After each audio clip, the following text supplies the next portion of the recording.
শুনতে যাবেন তিনটা কথা মনে রাখবেন। এক নম্বরে নিজ কানে ভালো করে শোনার চেষ্টা করবে, আর ঠান্ডা মাথায় কথাগুলো বোঝার চেষ্টা করবে। ক্লিয়ার যদি বুঝে আসে তবে আমল করবেন, নচেত করবেন না। কারণ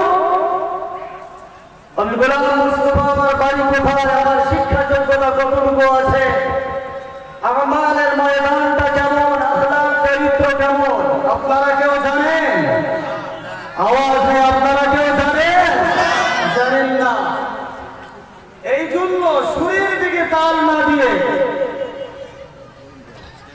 বর্তমান যুগে তো দেখা যায় সব সুরের পাগল, সুর ভালো আছে একদম তালে তালে তাল মিলিয়ে হুদুম সুবহানাল্লাহর ঝড় উঠিয়ে ফেলি, কিন্তু না, এটা করব না। আমরা হুঁশ রেখে শুনবো, নিজ গানে ভালো করে শুনবো তো ইনশাআল্লাহ। আওয়াজ নেই, শুনবো তো ইনশাআল্লাহ। তাহলে এবার হাত উঁচু করে দেখাই কারা কারা মুসলমান বসে আছে। মাশাআল্লাহ, নারায়ে তাকবীর। আওয়াজ নেই, নারায়ে তাকবীর। আল্লাহ কবুল করুন, সকলেই বলি আল্লাহুম্মা আমিন, আল্লাহুম্মা আমিন, আমিন। সকলেই আমরা জানিয়ে দিলাম সবার সামনে খোলা ময়দানে আমি একজন মুসলমান বলে দাবি করেছি। বলি নাই দাবি? সবাই দাবি করলাম হাত উঁচু করে আমি একজন মুসলমান। কিন্তু প্রশ্ন হলো, একটু বলবেন মুসলমান আসলে বলে কাকে? কাকে বলে মুসলমান? যেনারা মেনে চলেন একমাত্র আল্লাহর কালাম, তাদেরকেই বলা হয় মুসলমান। আর যেনারা কোরআনুল কারীমের আওয়াজ শোনার পরে না শোনার বাহানা করে পালিয়ে যায়, বুঝার পরেও না বুঝার ঢং করে এড়িয়ে চলার চেষ্টা করে, তাদেরকে বলা হয় নাফরমান। কি বলা হয়? নাফরমান। তাহলে দুইটা দল ভাগ হয়ে গেল। মাননেওয়ালাদেরকে বলা হয় মুসলমান, না মাননেওয়ালাদের বলা হয় নাফরমান। তাহলে আমরা কোন দলে থাকতে চাইব? আওয়াজ নেই, কোন দলে থাকতে চাই? মুসলমানের দলে। একটু আগে আমি হাত তুলতে বলেছিলাম মুসলমান আমরা কারা কারা, সবাই হাত তুলেছি। পরে জানতে পারলাম আসলে মুসলমান তাকেই বলে কোরআন সুন্নাহকে যারা মেনে চলেন, মাননেওয়ালাদেরকে মুসলমান বলে। ঠিক কিনা বলে? আরেকবার হাত উঁচু করে সত্যিকারে জানিয়ে দেবেন হুজুর, আমরা শুধুমাত্র স্যাম্পল নামে মুসলমান নই, আমরা হলাম এখানে অরিজিনালে মাননেওয়ালা মুসলমান। কারা কারা হাত উঁচু করে দেখা? যারা দাঁড়িয়ে আছি দোকানে রাস্তাঘাটে ধ্যান নেই, আমরা সবাই মাননেওয়ালা মুসলমান তো? মাশাআল্লাহ। একটুখানি সময় দিন, আপনার আমার আসল হয়ে যাবে তার প্রমাণ কতটুকু আমি মাননেওয়ালা মুসলমান না ভেজাল মার্কা মুসলমান। নবী পাক সাল্লাল্লাহু আলাইহি ওয়াসাল্লাম জানিয়েছেন, আমার মাননেওয়ালা উম্মত যদি হতে চান, আমার দ্বীনি মজলিসটার আদব রক্ষার্থে ফাঁকা জায়গাটা চেপে চেপে এসে পূরণ করে দেখিয়ে দেন কারা কারা আমার মাননেওয়ালা উম্মতগণ। এটা নবী বলেছেন, নবীর তরিকা। আমরা যারা হাত উঁচু করেছি আমরা বলেছি আমরা মাননেওয়ালা মুসলমান। কতটুকু মাননেওয়ালা? আমরা মাননেওয়ালা হাত তুলেছি দেখানোর জন্য না, অরিজিনাল ভিতরে মানার সিফাত আছে। এবার টের পাওয়া যাবে, যার সামনে ফাঁকা থাকবে বোঝা যাবে হাত উঠেছে মানুষের জন্য, আসলে ভিতর থেকে এক নম্বরের ভেজাল মার্কা মুসলমান। কারণ জবানে এক ভিতরে আর এক, পরিচয় এখনই পাওয়া যাবে। হাত কাউকে জোর করা হয়েছে যে আপনার হাতটা তুলুন, স্বইচ্ছায় হাত তুলেছেন, ইমানদার বলে পাক্কা মুসলমান বলে দাবি করেছেন, সকলের সামনে আল্লাহ তাআলা বলেছেন। এবার প্রমাণটা দেখিয়ে যান আপনি কতটুকু মাননেওয়ালা। এখনো সময় আছে, পোকা পড়ছে, এই তো আসতে যাচ্ছে কিন্তু মাঝখানে পোকা পড়ে যাচ্ছে, এগুলো তো ঠিক না। ওখানে গাছের ডাল ভেঙে দিলে মনে হয় ঠিক হয়ে যেত। যাই হোক বন্ধুরা আমার, এদিকে বাম দিকে একদম খারাপ দেখা যায়, একটু চেপে বসুন, আল্লাহর রাস্তায় বসে যান, আল্লাহর রাস্তায় একটুখানি এগিয়ে আসেন। যেনারা এগিয়ে আসবেন তিনাদের জন্য পুরস্কার ঘোষণা হবে। মাশাআল্লাহ, এখন এগিয়ে আসেন, আল্লাহ পাক কবুল করুন। যেনারা এগিয়ে আসবেন আপনাদের জন্য পুরস্কার ঘোষণা আছে তা নবীর তরফ থেকে। যেনারা আসবেন না, ভাবলাম যে নবীর তরফ থেকে পুরস্কার যেনারা নেবেন না, এখনো সময় আছে, চেপে চেপে বসে যান, আর কিছুক্ষণ পরে সবাই ঘুরে করে আপনাকে দেখবে, তখন আমাকে দোষ দিতে পারবেন না। নবী পাক সাল্লাল্লাহু আলাইহি ওয়াসাল্লাম জানিয়েছেন, মা মিন মুসিবাতিন ইসাব বিহাল মুসলিমু ইল্লা কুফিরা বিহা হাত্তা শাওকাতা ইশাতুহা। কোন মুমিন বান্দার যদি সামান্য কষ্ট হয়, এতটুকু কষ্টের বিনিময়ে আল্লাহ পাক তার গুনাহ মাফ করে দেয়। বলি সুবহানাল্লাহ, সুবহানাল্লাহ। এই যে মোবাইল দেখছেন না, ডান দিকের পকেটে রাখলাম, হঠাৎ করে যদি বাম পাশে হাত দিয়ে দিবি মোবাইলটা নাই, অন্তরে একটু ছাপ করে ব্যথা লেগে যায়। সর্বনাশ, 25,000 30,000 টাকা দামি মোবাইল কোথায় গেল? অন্তরে ব্যথা হয় কি হয় না? আবার হাত যখন ডান দিকে ফুটিয়ে দিবেন, মোবাইলটা পেয়ে যাবেন, আর অন্তরে কোনো ব্যথা থাকে, আওয়াজ নাই থাকে।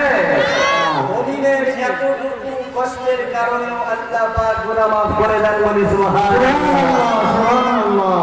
তাহলে তেনারা এখনো সামনে এগিয়ে আসেন নাই, আসলেই মনে হয় তেনাদের কোনো দোষ নাই, দোষ হলো আমাদের। তেনারা রাস্তায় দাঁড়িয়ে আছেন, দোষ তেনাদের নেই, দোষ আসলে আমাদের। বলে হুজুর আপনাদের কি করে দোষ হলো? ওনারা আসেন নাই, দোষ তো ওনাদের। না, দোষ ওনাদের না, আমাদের দোষ। কেন জানেন? আসলে আমার মনে হয় তেনারা আসলে মানুষ নয়। যদি বলেন কেন, আমরা মানুষ চিনতে ভুল করেছি, আসলে আমার মনে হয় তেনারা মানুষ আকারে ফেরেশতা বসে আছে। ফেরেশতার কোনো গুনাহ আছে? না। আওয়াজ নাই আছে? একটুখানি এগিয়ে আসবেন, মনের ভিতরে কষ্ট হবে, অতটুকুর বিনিময়ে আল্লাহ পাক গুনাহ মাফ করবেন। সুবহানাল্লাহ। যারা পিছিয়ে আছেন, আমার মনে হয় তেনারা মানুষ নন, তেনারা ফেরেশতা বসে আছে। ফেরেশতার তো গুনাহই নাই, আবার এগিয়ে আসবেন কেন?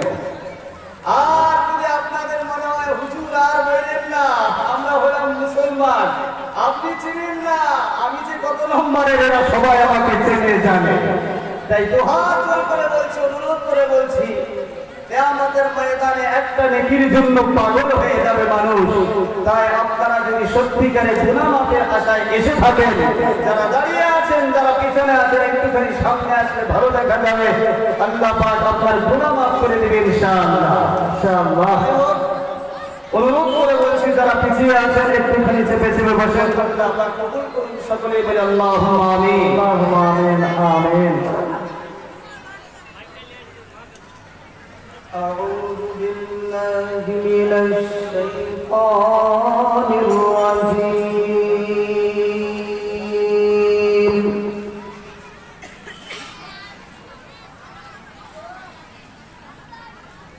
بسم الله الرحمن الرحيم.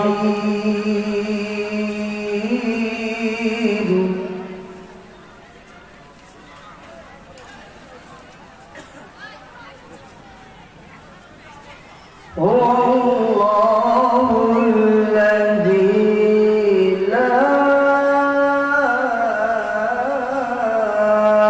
إله إلا هو.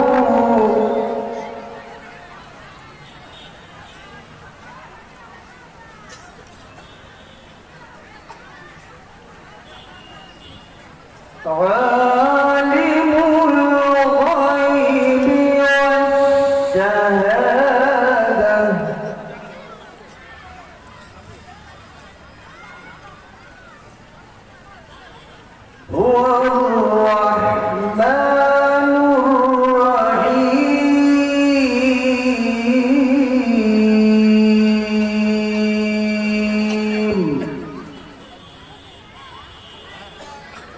Sadaqallahul Azim. Nahmaduhu wa nusalli ala rasulihil karim. Amma ba'du, faqad qala Allah tabaraka wa ta'ala, a'udhu billahi minash shaitanir rajim. Wa la tahinu wa la tahzanu wa antumul a'launa in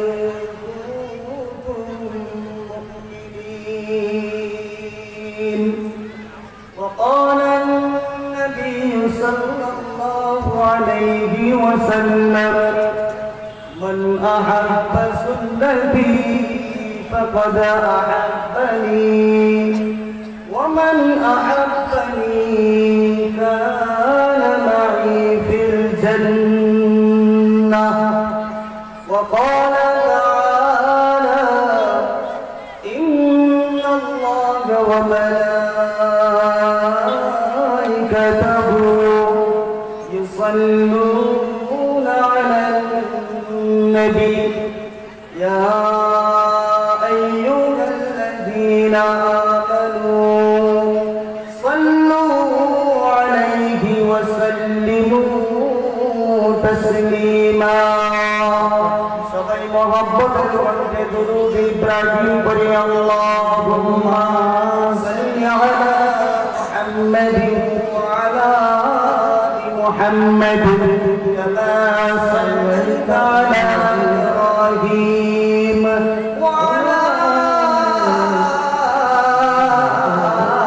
আলি ইব্রাহিম ইন্নাকা হামিদুম মাজিদ اللهم بارك على محمد وعلى آل محمد كما باركت على إبراهيم وعلى آل إبراهيم إنك حميد مجيد إرشاد كبرياء इरशाद किबरिया है इलान मुस्तफा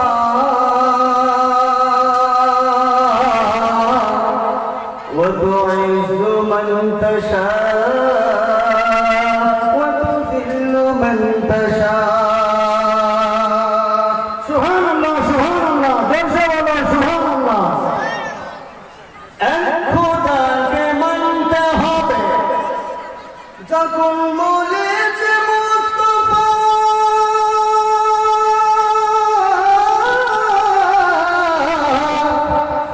পাথর মেরেছে কেউ বাঙালি দিয়েছে সেথা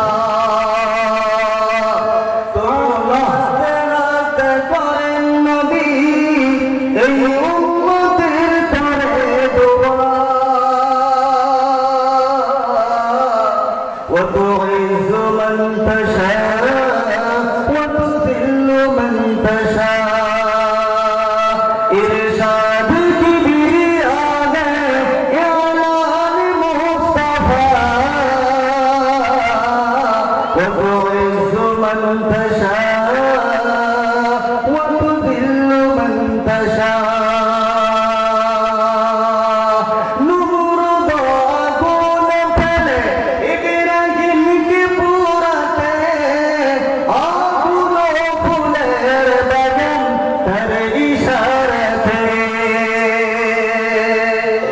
इतिहास मने আছে না না আমাদের মনে পড়ছে ইতিহাস নমরুদ আগুনে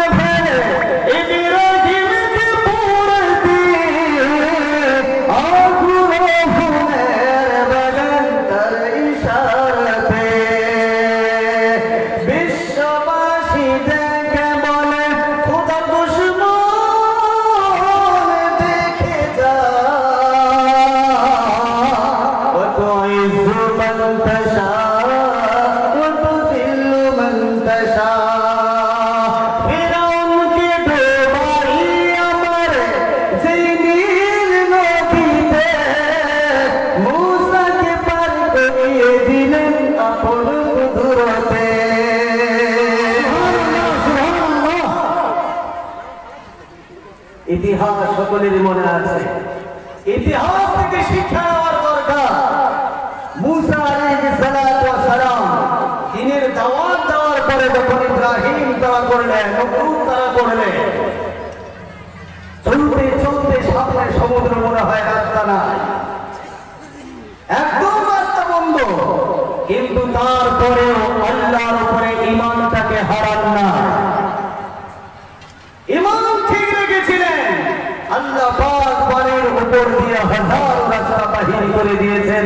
বলি সুবহানাল্লাহ, সুবহানাল্লাহ, সুবহানাল্লাহ। আজকে আমাদের শিক্ষা নেওয়ার দরকার। আমরা ঈমানের উপরে যদি অটল থাকি, পৃথিবীর বুকে হাজার বাধা বিপদ চলে আসতেই থাকবে। আমরা যদি অটল থাকি, বন্ধ রাস্তা ফের করে হাজার রাস্তা আল্লাহ বাহির করে দেখিয়ে দেবে। বলি সুবহানাল্লাহ, সুবহানাল্লাহ, সুবহানাল্লাহ। ফিরাউনকে ডুবাই আমার যেই নীল নদীতে, মুসাকে পার করিয়ে দিলেন আপন কুদরতে। পানিতে ডেকে বলে খোদা আপন পথে যা, ওয়া তুইজ্জু মান তাশা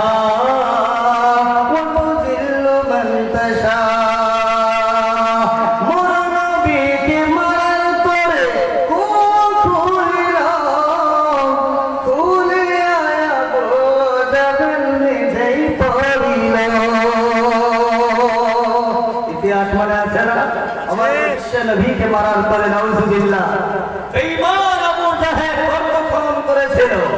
অবশেষে ওই গর্তে আল্লাহ কাকে ফেলেছে? আবু জাহেল বলেছে।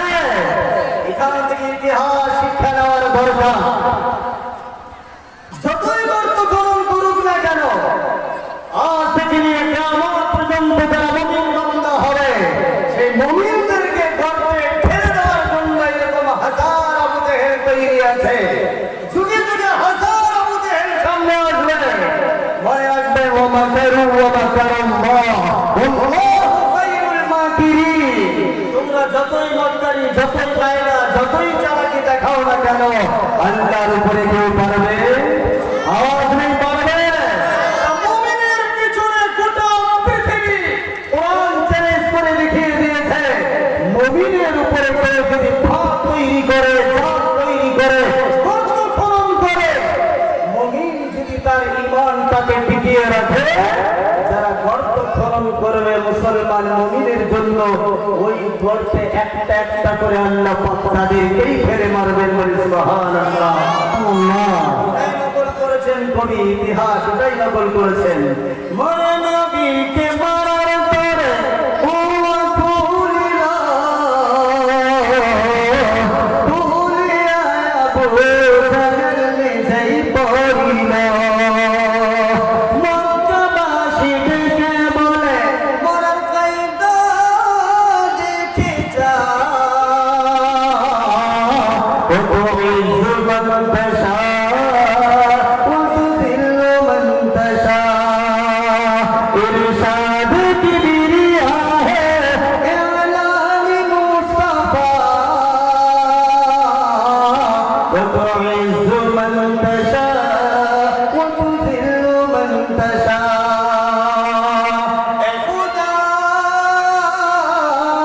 अगर तू करम करे, ज़ुबां पे बात ऐसी दे जो दिल पे असर करे।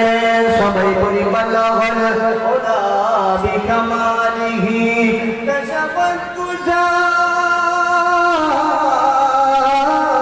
बिजमालिही हसनत जमीउ खिसालिही सल्लू अलैहि व आलिही। সকলে বলি সাল্লাল্লাহু আলাইহি ওয়াসাল্লাম। বিশাল ঐতিহ্যবাহী আজকে মাদ্রাসা হাফিজিয়া ইসলামিয়া করিম দশতলা দস্তরবন্দি জলসা, নির্ধারিত, নির্বাচিত, সম্মানিত, মনোনীত জ্ঞানী গুণী সালাম ধন্য সভাপতি সাহেব, মঞ্চ পবিত্র ওলামায়ে কেরাম, যে সমস্ত ওলামায়ে কিরাম স্টেজে উপস্থিত আছেন কিংবা যারা নিচে বসে আছেন বাইরে আছেন, আমি আশা করি আমি গোলাম মোস্তফা বিজ্ঞানের সামনে বয়সের দিক দিয়ে, শিক্ষার দিক দিয়ে, আমাদের দিক দিয়ে আমি তেনাদের সামনে অনেক অনেক অনেক ছোট মাপের মানুষ। তাই আমি সেই সমস্ত ওলামায়ে হযরতদের সামনে জানিয়ে রাখছি আদাব, ইহতিরাম, তাযীম ও সম্মান। তৎসঙ্গে এই অত্র এলাকার আমার নওজোয়ান যুবক বন্ধুরা, যারা এই দাসপাড়া হাফিজিয়া মাদ্রাসার মহব্বত দিলের ভিতরে আঁকড়ে ধরে গত কয়েকদিন থেকে হাড় ভাঙা মেহনত করে এত সুন্দর একটি বসার জন্য সুব্যবস্থা করতে কায়েম হয়েছেন, সচেতন হয়েছেন। তাই আমি এই অত্র এলাকার নওজোয়ান যুবক ভাইরা আমার এনাদেরকে জানিয়ে রাখছি অন্তরের অন্তরস্থল থেকে খুব বড় ভালোবাসা, ওয়েলকাম ও শুভেচ্ছা। এবং সম্মুখে বসে থাকা বিচক্ষণ শ্রোতা মণ্ডলীর মাঝখানে আমার আব্বাজানের বয়সে আব্বাজানেরা, পর্দার ওই পারে বসে থাকা শ্রদ্ধেয় সম্মানীয় কলিজার টুকরা আমার আব্বাজানের বয়সে আম্মাজানেরা, সিনেগের কুচি কুচি ছোট ছোট ভাই এবং বোনেরা আমার, আমি সকলকে পুনরায় আবার জানিয়ে রাখছি অন্তরের অন্তরস্থল থেকে বুক ভরা ভালোবাসা এবং এক দুঃখ সালামের দাঁড়িয়া আসসালামু আলাইকুম ওয়া রাহমাতুল্লাহি ওয়া বারাকাতুহু।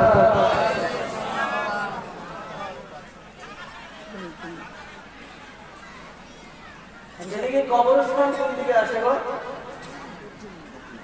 ডান সাইডে, দক্ষিণ সাইডে না তো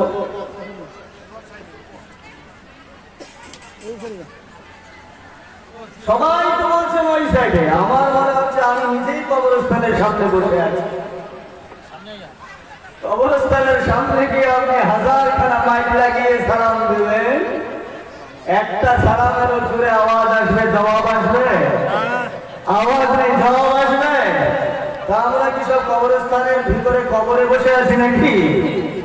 জি, যতগুলো মানুষ আমরা বসে আছি আশা করি আওয়াজটা যদি জোরে উচ্চারণ করে জবাবখানা দেই, আওয়াজ শুনে তো প্যান্ডেলের বাইরে যারা দাঁড়িয়ে আছেন সব ভিতরে বসে যায়।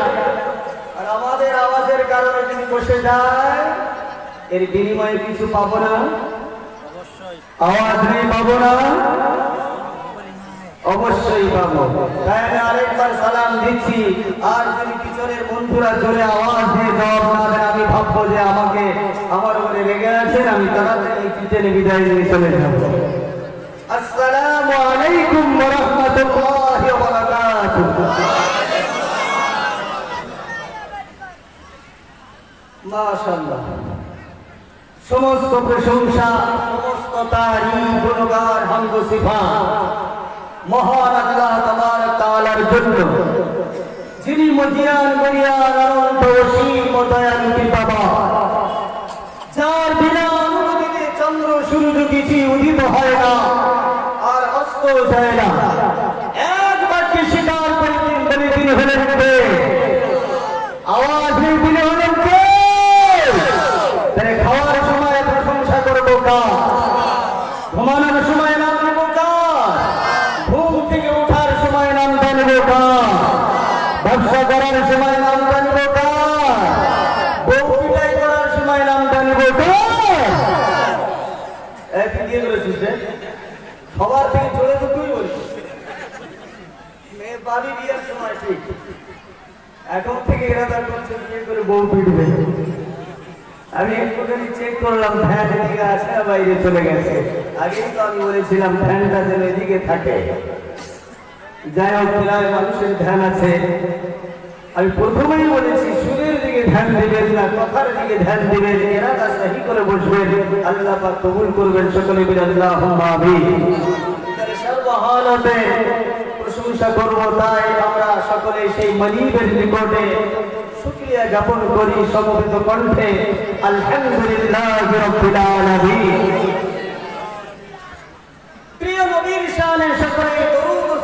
নবী সাল্লাল্লাহু আলাইহি ওয়াসাল্লাম।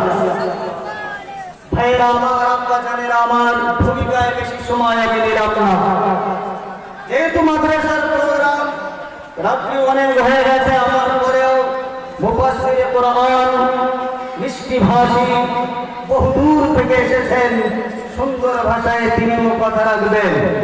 তাই আমি সময় আশা করি নষ্ট করবো না ইনশাআল্লাহ। যত তাড়াতাড়ি আপনারা বিদায় দিবেন মতলব জানেন। যখন আমি দেখবো আমার কথায় কোনো মাথা নাড়ানোর কিছুই পাওয়া যায় না, আমি ভাবলাম আগে পান্ডবাদের থেকে মনে হয় খারাপ লাগছে, তাহলে অতি তাড়াতাড়ি ইতি নিয়ে আমি পালিয়ে যাওয়ার চেষ্টা করবো ইনশাআল্লাহ। তৈরি আছেন তো ইনশাআল্লাহ? ইনশাআল্লাহ। আমাকে তাড়ানোর জন্য জি না না। আচ্ছা, একটা কথা বলুন, নিচে একটা জায়গা আছে, প্লাস্টিক বিছানো আছে, উপরে একটা সুন্দর ভিআইপি জায়গা। কোন জায়গাটা ভালো বলুন? নিচের জায়গাটা না উপরের জায়গাটা? জি, কিছু মানুষ বলছেন আর কিছু মানুষ প্লাস্টিক বস্তু দিয়েছে আর হুজুর বলছে নিচেরটাই ভালো। একটু জোরে বলি, কোনটা ভালো? নিচেরটাই ভালো। দূর দূরান্ত থেকে ওলামায়ে কেরামদেরকে দাওয়াত করে এনে মন্দ জায়গাটা দিয়েছেন আমাদের, ঠিক আছে? মন্দ জায়গা দিয়েছেন।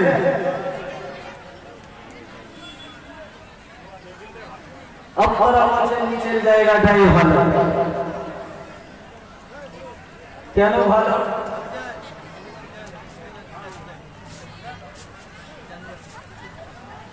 আপনি বিয়ে বাড়িতে যাবেন, নতুন ছেলে বিয়ে দিয়েছেন।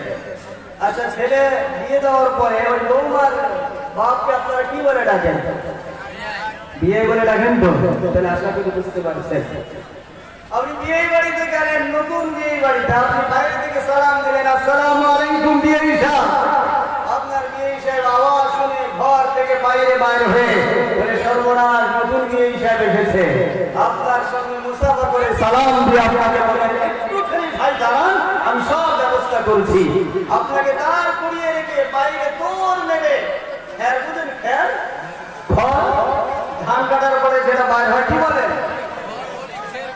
যাই হোক, বিয়ে সাহেবকে দাঁড় করিয়ে দিয়ে আপনাকে দাঁড় করিয়ে দিয়ে আপনার নতুন বিয়ে ফেরের পালা থেকে আগে বাজার ঘর এনে নিচে মাটিতে বিছিয়ে দিয়ে আপনাকে টেনে বসিয়ে দিয়েছে। এবার সত্যিকারে জবাব দিবেন, মনে মনে রাগ হবেন কি হবেন না? প্লাস্টিক বিছিয়ে দিয়েছে, ভিআইপি চেয়ার দিল না, হাতের উপরে জায়গা দিল না, এটা প্লাস্টিক বিছিয়ে দিয়েছে। সত্যি করে বলবেন, রাগ হবেন কি হবেন না? বলে হুজুর, শুধু রাগ নয়, ওই জায়গায় বসে ইরাদা করবো বিআই সাহেব, তোর বাড়িতে আসলাম বলে তুই আমাকে প্লাস্টিক বিছিয়ে দিলি। আমার বাড়িতে করে বলে কৌশলে যদি একবার পা রাখি, তোকে নিচে মাটিতে পানি ঢেলে দিয়ে টেনে বসিয়ে দেব, কাদা দিয়ে নোংরা করে ছেড়ে দেওয়া অসুবিধা হবে না। এই রান্না করবো কি করবো না বলেন? আওয়াজ হয়, করবো কি করবো না বলে? ওই জায়গায় প্লাস্টিকের উপরে বসে একদম রেগে ফেটে গেলেন, আর এই জায়গায় প্লাস্টিকের উপরে বসে দিল ধরে খুশি হয়ে গেলেন। কারণটা বলেন, কারণ কি বলেন?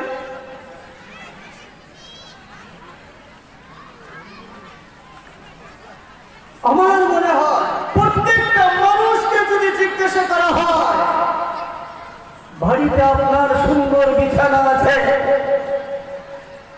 সুন্দর খাট আছে, ভিআইপি চেয়ার আছে, এই জায়গায় এসে কেন বসে আছেন? আমার মনে হয় সকলেই একটাই উত্তর করবেন, হুজুর, এই কিছুদিন আগে দিন গেল, গরমের সময় মাথার উপরে সূর্যটা লটকানো আছে, তারপরেও ছাতা না নিয়ে গেলে থাকতে পারি না। হুজুর, রোদের তাপ আমরা সহ্য করতে পারি না। একদিন আমাদের চোখ দুটো বন্ধ হয়ে যাবে, ওই দিন আমাদের কবরে যেতে হবে, আর ভয়াবহ জাহান্নামের আগুন আমরা সইতে পারবো না। তাই আজকে আমরা শুনেছি এই দাসমারা হাফিজিয়া মাদ্রাসা প্রাঙ্গণে দূর দূরান্ত থেকে ওলামায়ে কেরামগণ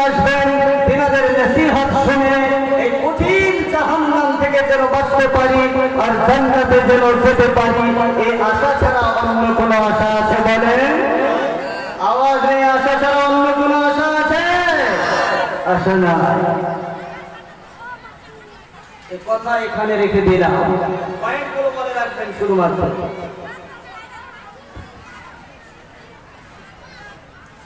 তাহলে আরেকটা বার দেখতে চাই কারা কারা সত্যিকারে জাহান্নাম থেকে বাঁচার আশায় জান্নাতের আশায় এসেছেন, হাত উঁচু করে দেখাই। মাশাআল্লাহ, নারে তাকবীর, আর জোর সে বলে নারে তাকবীর। হাত নামা।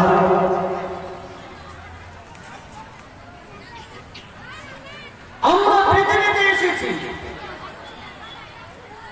আসার পরে আমরা যখন বড় হয়ে গেলাম, ছোট থেকে নিয়ে বড় পর্যন্ত আমরা যখন বুদ্ধিমান হয়ে যাই, যাওয়ার পরে আমরা যে কোনো কাজ করি না কেন, ধ্যান দেবেন না, হয়তো আসবে না, যে কোনো কাজ করি না কেন আমাদের কাজের পিছনে হাজার হাজার উদ্দেশ্য লুকিয়ে থাকে, থাকে না?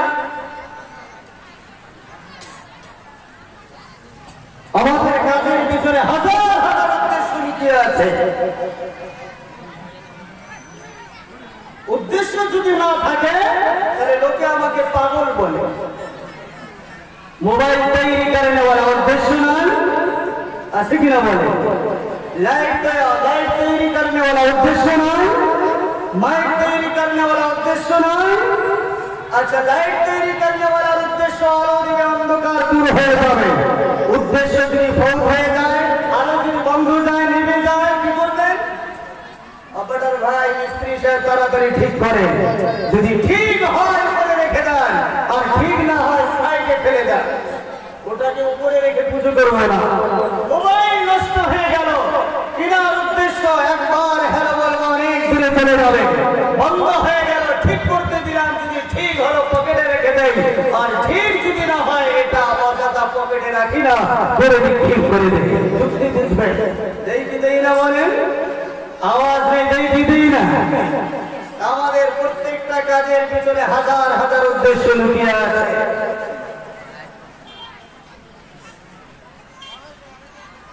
বিনা উদ্দেশ্যে কেউ নেই। আপনি রাস্তা দিয়ে হেঁটে যাচ্ছেন, একজন ডেকে বললো ভাই কোথায় যাও? বলে জানি না আমি নিজেই কোথায় যাই। বলে এটা একটা পাগল নাকি? বলবেন কি বলবেন না? আওয়াজ নেই, বলবেন কি বলবেন না? তাহলে আমাদের কাজের পিছনে হাজার হাজার উদ্দেশ্য লুকিয়ে আছে। তাহলে মহান আল্লাহ তাবারক ওয়া তাআলা আপনার আমার জন্য গোটা পৃথিবীর সমস্ত নিয়ামতকে তৈরি করেছেন। সেই মহান আল্লাহ পাকের কোন উদ্দেশ্য নাই? আমাদের উদ্দেশ্য আছে কিনা বলেন? আমাদের উদ্দেশ্য আছে কিনা বলেন? তাহলে সেই উদ্দেশ্যটাকে জানার প্রয়োজন আছে কিনা বলেন? মহান আল্লাহ জানিয়ে দিলেন, ওয়ামা খালাকুতুল জিন্না ওয়াল ইনসা ইল্লা লিয়াবুদুন। আমার আল্লাহ জানিয়ে দিলেন, আমার বান্দারা কান খুলে শুনে নাও, আমি গোটা পৃথিবী বানিয়েছি তোমাদের জন্য। আমি জিন জাতিকে তৈরি করেছি, আমি মানব জাতিকে তৈরি করেছি। আমার মানব জাতি জিন জাতির জন্য আমি গোটা পৃথিবীর সব নিয়ামত তাদের খিদমতে বানিয়েছি। কিন্তু আমার উদ্দেশ্য হলো আমার বান্দাকে তৈরি করেছি একমাত্র আমি আল্লাহ পাকের ইবাদতের জন্য, অন্য কারোর ঘোষণা করার জন্য নয়। আরে কার ইবাদত করার জন্য বলেন? আওয়াজ নেই, কার ইবাদত করার জন্য? আল্লাহর ইবাদত করার জন্য। মোবাইল তৈরি করবে ওরা, উদ্দেশ্য হলো মোবাইল দিয়ে যেন কথা বলা যায়, যদি নষ্ট হয়ে যায় সেটা মিস্ত্রির কাছে সোজা করতে যায়, আর যদি সোজা না হয় দূরে ছেড়ে দেয়, আর ঠিক হলে পকেটে রেখে দেয়। আবার আল্লাহ জানিয়ে দিলেন, আমার বান্দাদের তৈরি করেছে আমার বান্দা যেন নামাজ পড়ে, আমার বান্দা যেন রোজা রাখে, আমার বান্দা যেন মিথ্যা কথা না বলে, আমার বান্দা যেন আমি আল্লাহকে চেষ্টা করে, আমাকে ছেড়ে দিয়ে অন্য কাউকে যেন চেষ্টা কেউ করে না।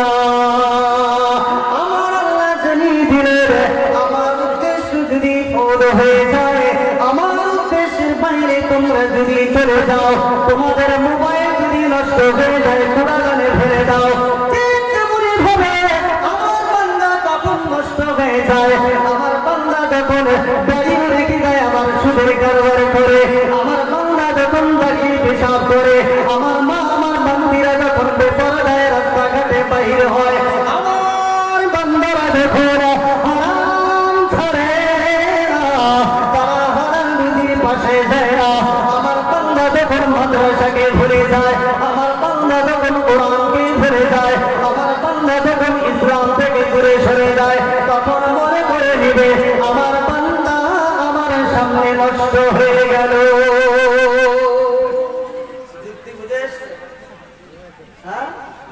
মোবাইল তৈরি করने वाला উদ্দেশ্য মোবাইল पे যেন হ্যালো বলা যায়, কথা হয়, উদ্দেশ্য কোন মিস্ত্রির কাছে ট্রাই করতে যায় ঠিক করার জন্য, ঠিক হলো পকেটে রেখে দেয়, না হলে পুরোটাকে ঠিক করে দেয়।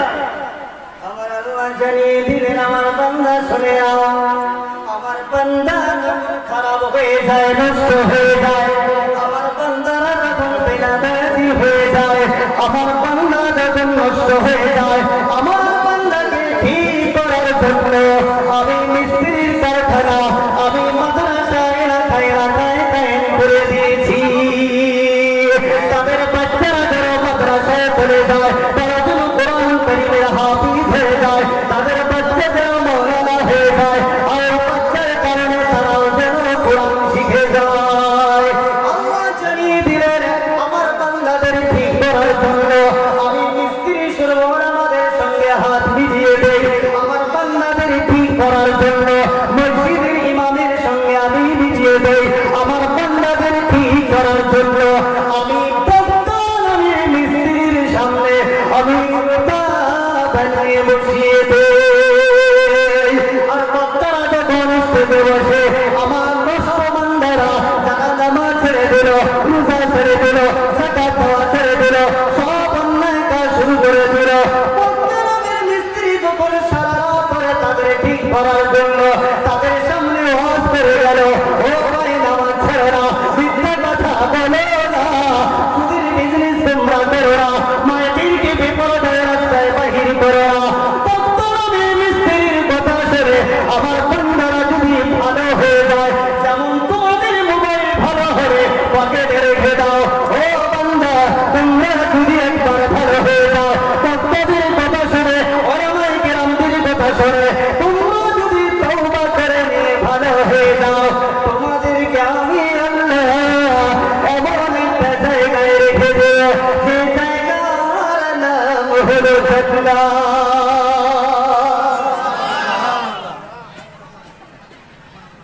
আল্লাহ জানিয়ে দিলেন আমার বান্দারা তোমার মোবাইল নষ্ট হয়ে গেলে পুরাগানে ফেলে দাও, লাইট নষ্ট হয়ে গেলে ঠিক না করে পুরাগানে ফেলে দাও। ও বান্দা সারা রাত ধরে ওয়াজ শুনলে, বয়ান শোনার পরে যদি তুমিও ঠিক না হও, আমি আল্লাহর পুরাদান আছে, এই পুরাদান দুনিয়ার কোন পুরাদান নয়, এটা কোনো জাহান্নাম নামে পুরাদান। তাহলে ঠিক বলে আমি আল্লাহ জান্নাতে রেখে দেব, ঠিক না বলে জাহান্নামে রেখে দেব। কয়টা রাস্তা পার হলো বলেন? আওয়াজ নেই, কয়টা বার হলো? দুইটা রাস্তা বাইর হয়ে গেল, একটা রাস্তা জান্নাতের রাস্তা, আরেকটা হলো জাহান্নামের রাস্তা। এবার দুটো রাস্তা নিয়ে আমি চলতেই থাকবো। এবার আপনারা বলেন কোন রাস্তায় চলবেন, ডান দিকে না বাম দিকে? ডান দিকে জান্নাতের রাস্তায় কে কি চলবেন হাত উঁচু করে দেখায়। মাশাআল্লাহ, নারায়ে তাকবীর, হাত নামায়। আরে জান্নাতে যদি যেতে চাই তাহলে কি করতে হবে বলেন? কি করতে হবে?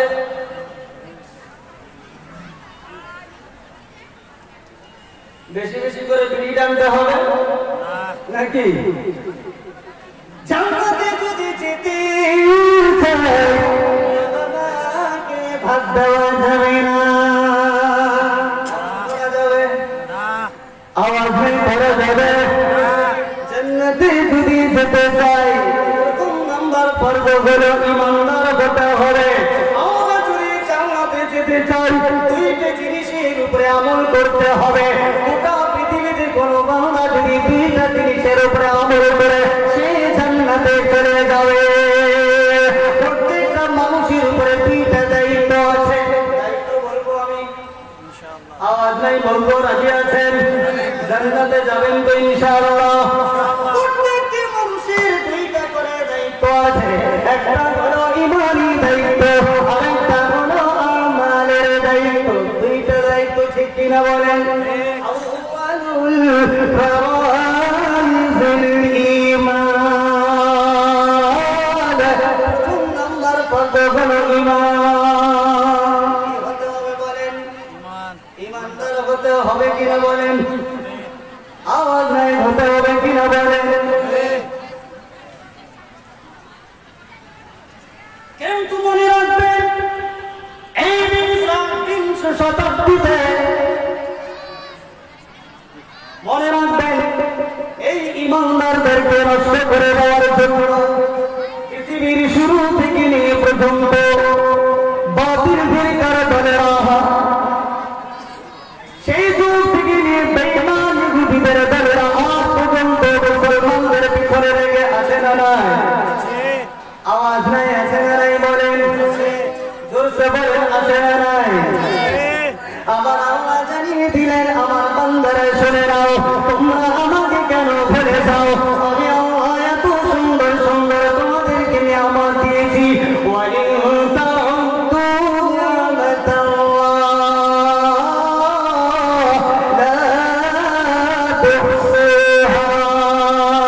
আমার আল্লাহ জানিয়ে দিলেন, আমার বান্দারা কান খুলে শুনে নাও, আমি আল্লাহ তোমাদেরকে এত বড় বড় নিয়ামত দিয়েছি। আমি আল্লাহ গোটা পৃথিবীর বুকে হুয়াল্লাযী খালাকা লাকুম মা ফিল আরদি জামিআ, আসমানের তলায় জমিনের উপরে গোটা পৃথিবীতে যত নিয়ামত দেখো আমি কারো জন্য বানাই নাই, একমাত্র তোমাদের জন্য বানিয়েছি। বলি সুবহানাল্লাহ। আমার আল্লাহ জানিয়ে দিলেন, আমি তোমাদের এতটা নিয়ামত দিয়েছি, আমার এই নিয়ামত গুলো যদি গোনা শুরু করে দাও, ক্যালকুলেটর নিয়ে যদি বসে যাও, হিসাব করা যদি শুরু করে দাও, লা তুহসুহা, জীবন চলে যাবে, আমার নিয়ামত হিসাব শেষ করতে পারবে না। বলে বলি সুবহানাল্লাহ, সুবহানাল্লাহ। কিন্তু মনে রাখবেন আমার শিক্ষিত ভাইরা, আমার বন্ধুরা, যারা মোবাইলের ভিতরে কোরআন ডাউনলোড করে, বিশেষ করে আমি বুদ্ধিজীবী বন্ধুরা যারা শিক্ষিত ভাইরা আছে, যুবক ভাইদেরকে লক্ষ্য করে বলতে চাই, মনে রাখবেন, মনে রাখবেন, ইসলামটাকে ধ্বংস করার জন্য, মাদ্রাসা মসজিদকে ছোট করার জন্য, মুসলমানদের ঈমানটাকে ধ্বংস করার জন্য গোটা পৃথিবীতে যারা যারা লেগে আছে, মনে রাখবেন, মনে রাখবেন, আমার আল্লাহ জানিয়েছেন, আমার বান্দারা আমাকে ডাকো, আমি আল্লাহ তোমাদের অনেক নিয়ামত দিয়েছি। কিন্তু রাসূল বিপ্লব থেকে নিয়ে আজ পর্যন্ত তারা ঈমানদারদের পিছনে লেগে আছে। কিভাবে মুসলমানদের ভিতর থেকে ঈমানটাকে আলাদা করে দেওয়া যায়? আমরা যারা সাধারণত কলকাতায় গিয়েছি, কলকাতা হাওড়া ব্রিজকে দেখেছি আমরা। আওয়াজ নাই, দেখেছি? নিচে কয়টা খুঁটি আছে বলেন? আওয়াজ নাই, নিচে মাঝখানে কোনো খুঁটি আছে? আছে। নজর বিজ্ঞান হাওড়া ব্রিজ তৈরি করনে वाला চ্যালেঞ্জ করে জানিয়েছিলেন, ও মুসলমানের দল, তোদের তোদেরকে নিয়ামত দেয় বলে আল্লাহ বলে স্বীকার করিস, সব কিছু তাদের আল্লাহ থেকে হয় না, আমাদের বড় ক্ষমতা আছে, পাওয়ার আছে, আমরা কত বুদ্ধিমান, সব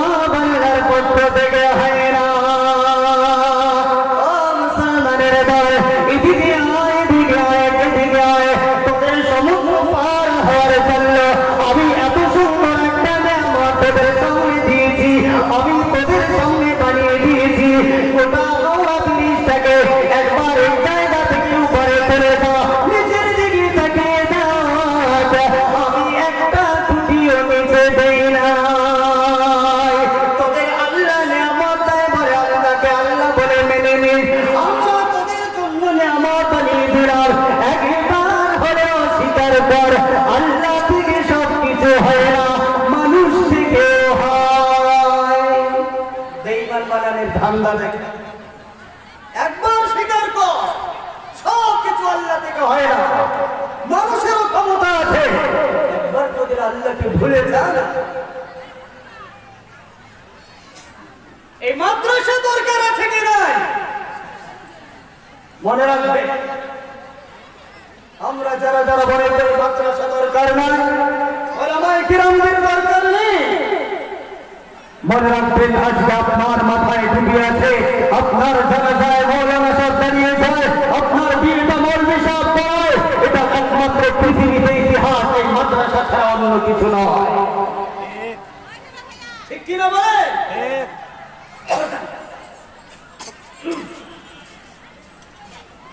এই প্রশ্ন করেছিল ওলামায়ে কিরামদের, আপনাদের প্রশ্ন করলে কি বলবেন? মাদ্রাসা ওলামায়ে কিরামদেরকে ডাক দিয়ে বলে, আমার সাহেব বলো বলো, তোমরা শুধুমাত্র কওমকে মিথ্যা শিক্ষা দাও, এবার আমার কথার জবাব দাও। আমি সুন্দর নিয়ামত তৈরি করে দিয়েছি, নিচে কোনো খুঁটি নাই, একবার হলে আমাদের মেনে নাও, নাউযুবিল্লাহ। ওলামায়ে কেরাম ধ্যানে বসে গেলেন, চিন্তায় পড়ে গেলেন।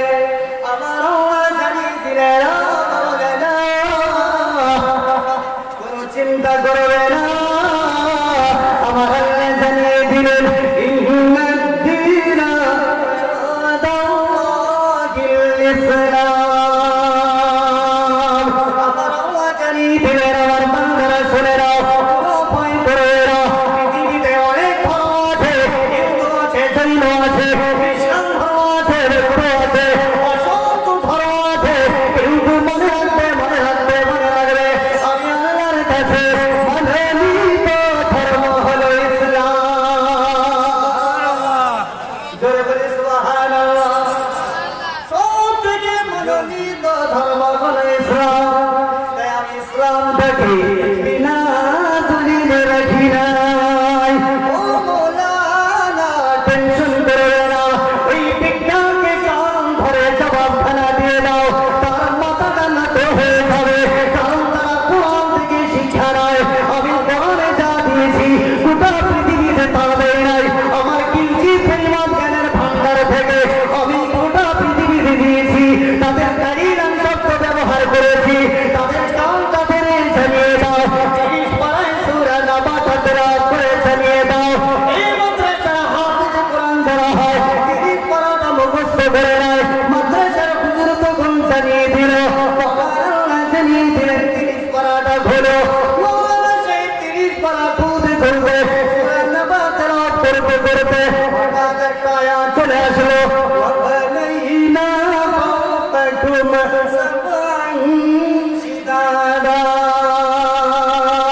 মহান আল্লাহ জানিয়ে দিলেন, ও বিজ্ঞান বান্দা, কান খুলে শুনে নাও, বেশি মাথা মোটাগিরি দেখাও না, একবার করে মাথাটা উঁচু করো, আকাশের দিকে তাকিয়ে দেখো, ওয়াবানাইনা ফাওকাকুম সাবআন শিদাদা। তোমার মাথার উপরে একটা নয়, দুইটা নয়, তিনটা নয়, 7খানা মজবুত আকাশকে আমি লটকিয়ে রেখেছি। তুমি একটা ব্রিজ তৈরি করেছো, তোমার ব্রিজের দুই দিকে খুঁটি আছে না নাই বলেন?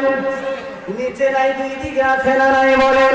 আমার আল্লাহ জানিয়ে দিলেন, ও বিজ্ঞান মাথা মোটাগিরি দেখাও, মাথাটা উঁচু করে দেখো, তোমার মাথার উপরে এইরকম আকাশ একটা নয়, 7খানা মজবুত আকাশকে আমি আল্লাহ লটকিয়ে রেখেছি। আর তোমার বাবার 14 গোষ্ঠীর হিম্মত যদি থাকে, আমার আকাশের তলায় একটা মাত্র খুঁটি দেখিয়ে যাও।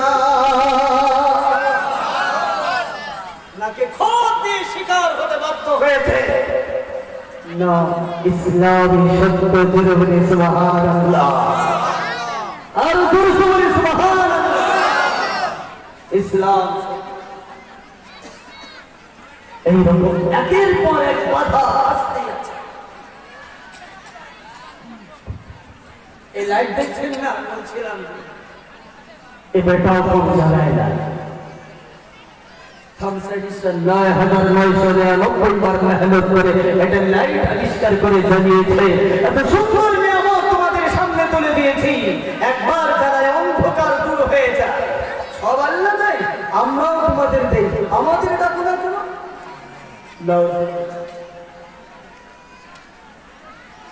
আমাদের একবার ডাকো।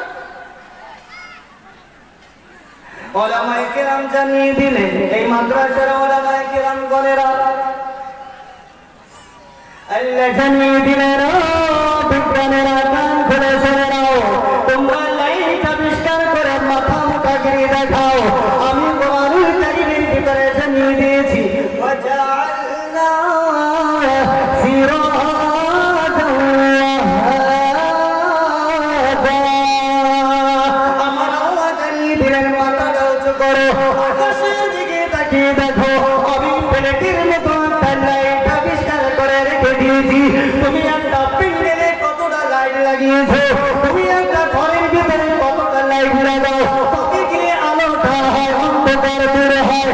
কিন্তু আমি তোমাদের জন্য এত সুন্দর একটা লাইট আবিষ্কার করে রেখেছি, একটা লাইটের মাধ্যমে গোটা পৃথিবী আলো করে দিয়েছি। বললেন, তোমার লাইটের গ্যারান্টি কত আছে? 6 মাস 1 বছর পার হয়ে গেলে আর চলবে না, মাঝখানে তার কেটে দিলে আর চলবে না। তোমার বাবার ক্ষমতা যদি থাকে, আমার লাইটের গ্যারান্টি কার্ড আর আমার লাইটের তার কোথায় আছে বলে না।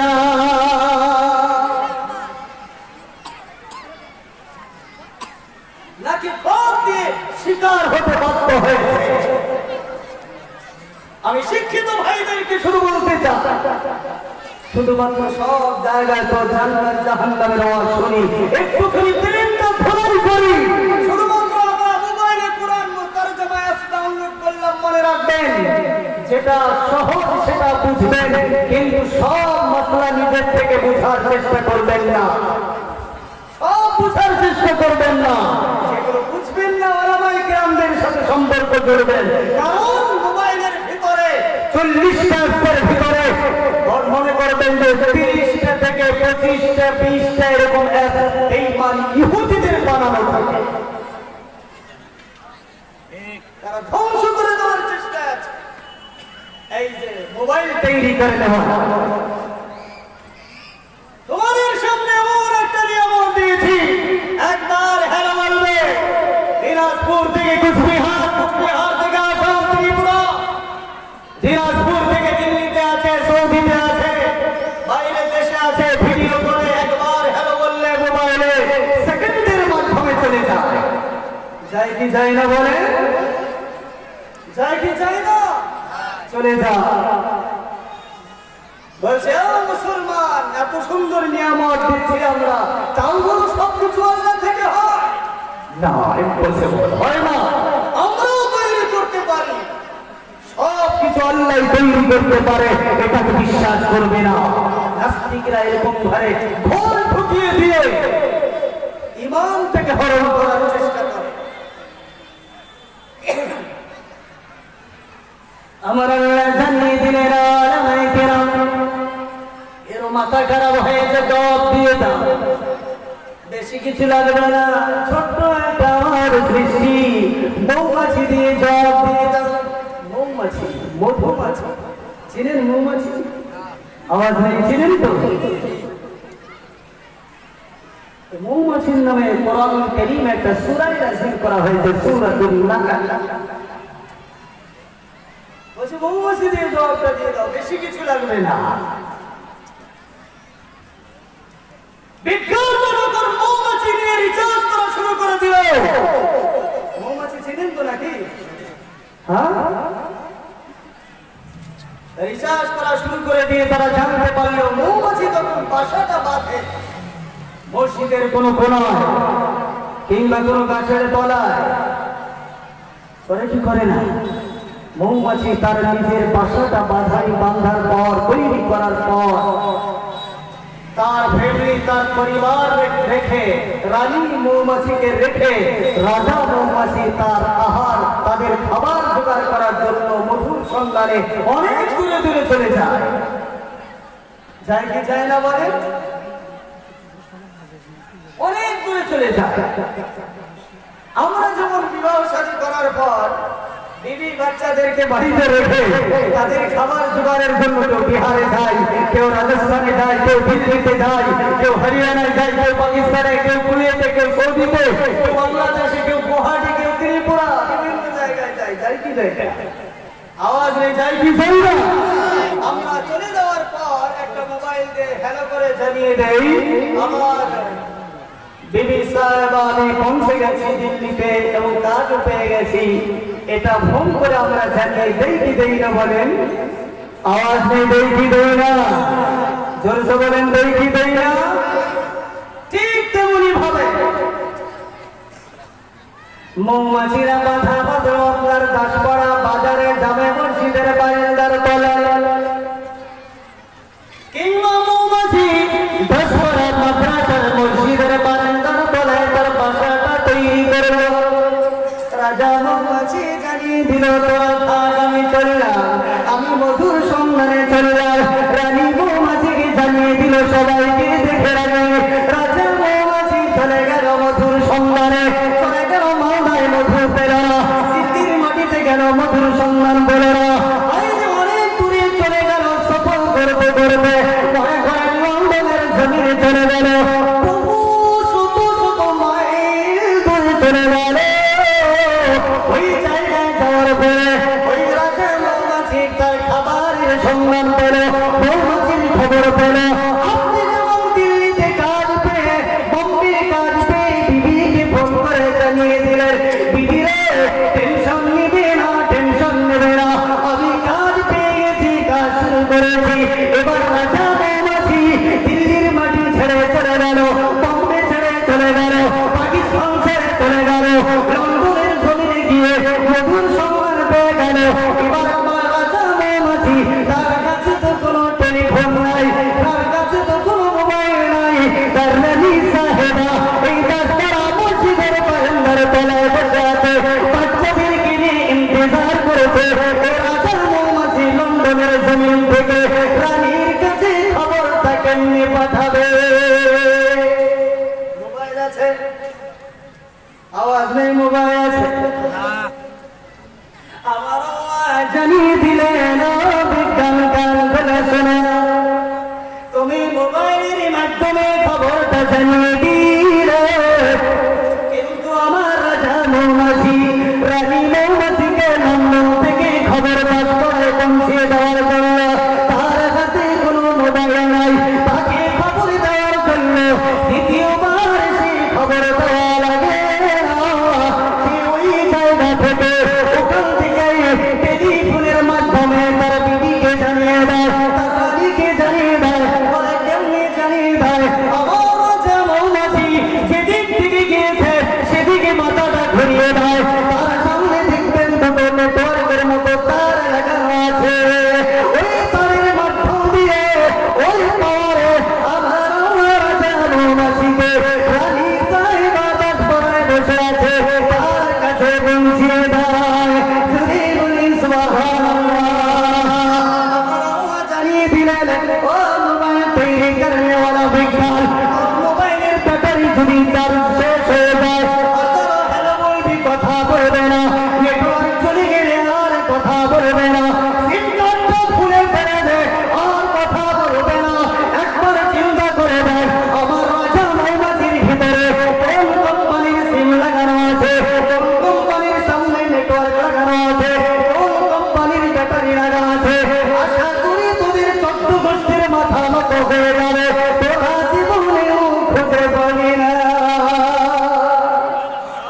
জোরে বলি সুবহানাল্লাহ।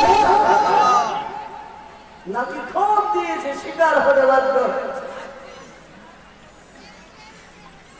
আজকে মুসলমানরা মাদ্রাসা করছি, মানুষ দূরের কথা আমরা নিজেরাই দেখতে চাই না, ভালোবাসি না।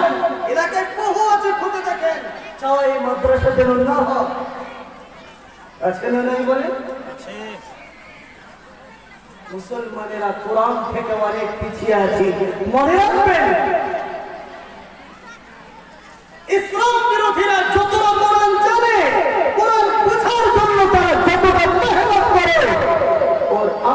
মেহনত যদি আমরা মুসলমানেরা করতাম বড় বড় আলিম হয়েছে।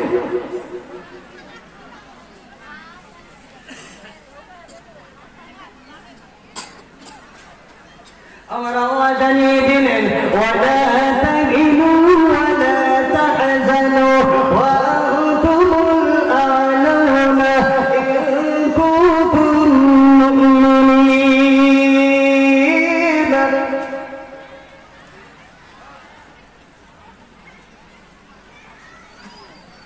বেঈমান ইহুদিদের ভাইরা,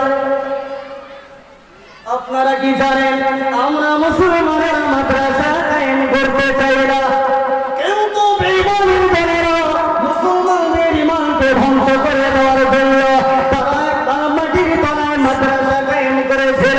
আর মাটির তলায় মাদ্রাসা কায়েম করার পরে বড় বড় হাফেজে কোরআনদেরকে পয়সা দিয়ে কিনে নিয়েছে, বড় বড় উলামায়ে কেরামদেরকে পয়সা দিয়ে তাদেরকে কব্জা করে নেওয়া হয়েছে। কব্জা করে নিয়ে মাটির তলায় তারা কোরআনের শিক্ষার ব্যবস্থা করেছে। আপনারা মনে করবেন বাহ খুব ভালো তো, তারা কোরআনের শিক্ষা দিচ্ছে। মনে রাখবেন এই নিয়তে নয়, শুধুমাত্র এই নিয়তে তারা শিক্ষা দিয়েছিল যে মুসলমানেরা এত কোরআন প্রেমিক আর রাসূল প্রেমিক, মাদ্রাসা প্রেমিক, মসজিদ প্রেমিক, এদের যে হারানো যায় না কারণ কি? তাদের আল্লাহকে তারা এতটা ভালো কেন বাসে, জীবন পর্যন্ত দেয়। তাদের কোরআনটাকে একবার রিচার্জ করে দেখতে হবে। তাই ওলামায়ে কেরামদেরকে পয়সা দিয়ে কিনে এনেছে যে দেখবে কোরআনের ভিতরে কি আছে, কি আছে। পয়সা দিয়ে কিনে কিনে নিয়েছে, বড় বড় মুফাসসির কোরআনদেরকে কিনে নিয়েছে, তাদেরকে দাম দেওয়া হয়েছিল। ডাকার পরে বলে অফিসে কোরআন তেলাওয়াত করো, ও মাওলানা সাহেব কোরআনটা তরজমা করো। আমরা জানতে চাই মুসলমানদের কোরআনের ভিতরে কি আছে, মুসলমানদের কোরআনের ভিতরে কি লেখা আছে, কেন মুসলমানেরা কোরআনটাকে এত ভালোবাসে। তোমরা তেলাওয়াত করো, ও মাওলানা তুমি তরজমা করো। মাদ্রাসার বাচ্চা যাদেরকে কিনে নিয়েছিল তাদের কোরআন তেলাওয়াত শুরু করলো।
তোমাদের সর্বনাশ হয়ে থাকবে, কোনো চিন্তা নেই, কোনো ভয় নেই।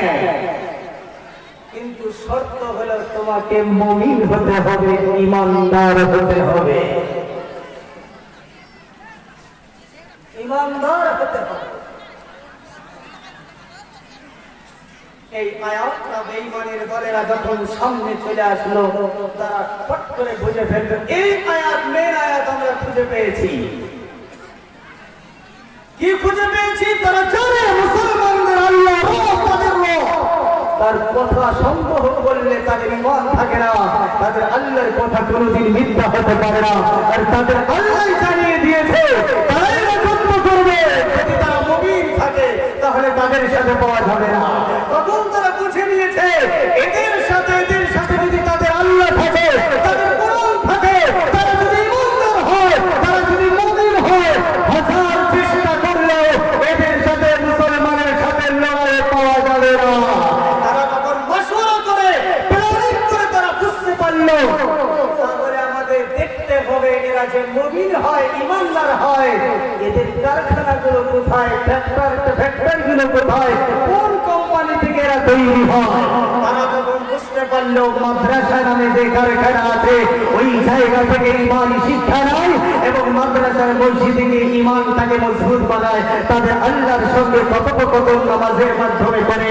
তারা জানতে পারলো এই মসজিদকে এই মাদ্রাসাকে যদি কমজোর বানিয়ে দেওয়া যায়, এগুলো যদি ছোট বানিয়ে দেওয়া যায়, তাহলে যারা শিক্ষার হার থেকে বঞ্চিত হবে, কোরআন শিক্ষা থেকে দূরে চলে যাবে, তাদের মায়েরা কোরআন বুঝবে না, তাদের বোনেরা কোরআন বুঝবে না, তাদের এলাকায় কোরআন বুঝবে না, কোরআন তো কলেজের সিরায় থাকবে না, এরা সহজে বেঈমান হয়ে যাবে।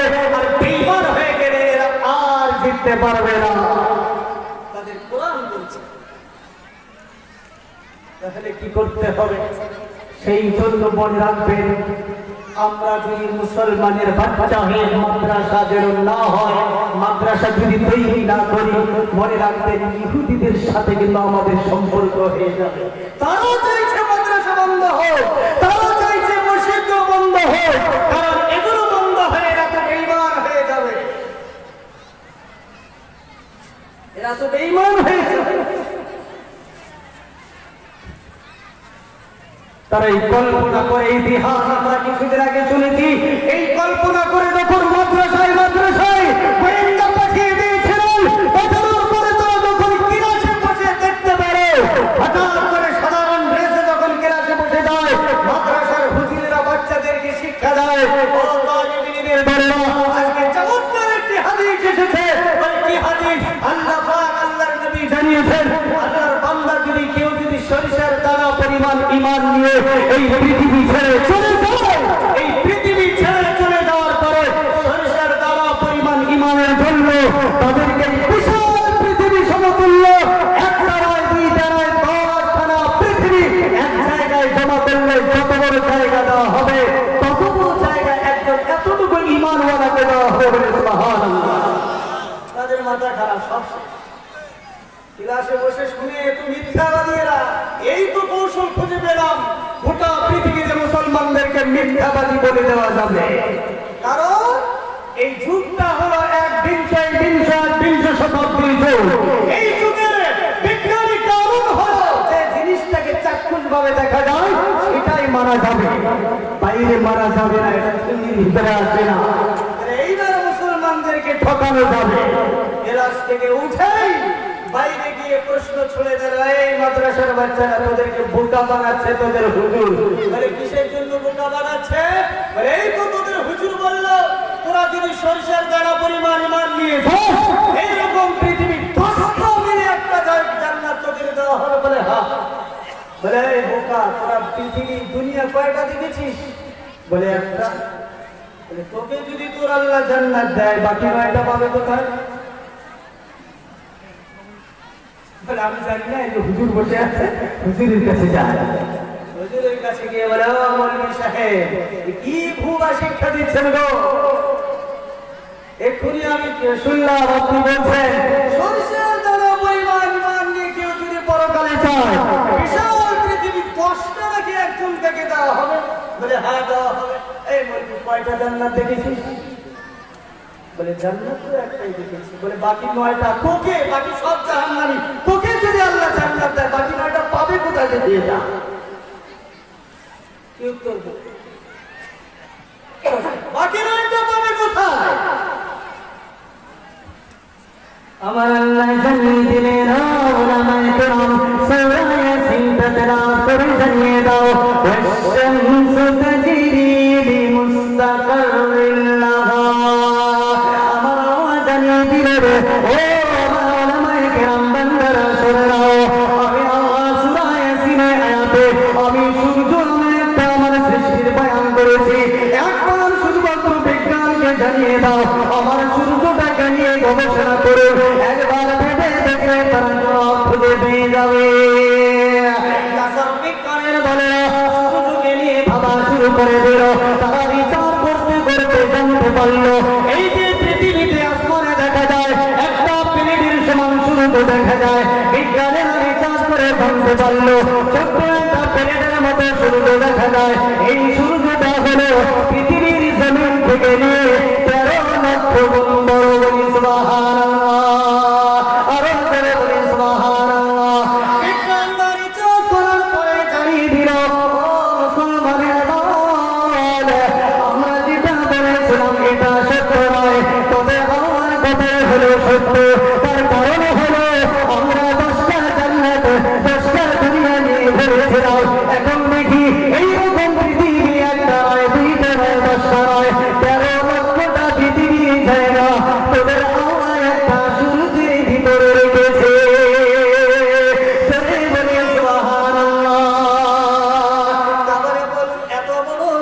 জান্নাতে কারা কারা যেতে চায়? হাত তুলে দেখাই কারা কারা যেতে চায়? সবাই যেতে চাইবে ইনশাআল্লাহ। হাতরা গভীর রাতে হয়ে গেছে, এখন অনেকেই বসে আছে। বিজ্ঞানী কথা বলতে গেলে লম্বা সময়ের প্রয়োজন হয়, কিন্তু লম্বা কথা আমি বলবো না। এবার ডাইরেক্ট আমি আপনাদেরকে জানিয়ে দেব মাদ্রাসার মাধ্যম দিয়ে কি করে জান্নাত যেতে পারবো, মাদ্রাসার কতটা দরকার আছে, এলাকায় কতটা মাদ্রাসার প্রয়োজন আছে। এবার সেই কথাগুলো তুলে ধরবো। আপনারা হাত উঁচু করে জানিয়ে দিলেন আমরা সবাই জান্নাতে যাব। আরেকটা প্রশ্ন তুমি আশা করি উত্তর দিবেন, জান্নাতে তো যাব, কিন্তু আমাদের প্যারে নবীর সঙ্গে কে কে জান্নাতে থাকতে চায়? নবীর সাথে কে কে থাকতে চায়? হাত তুলে দেখায়। থাকবো তো ইনশাআল্লাহ, সবাই থাকবো তো ইনশাআল্লাহ।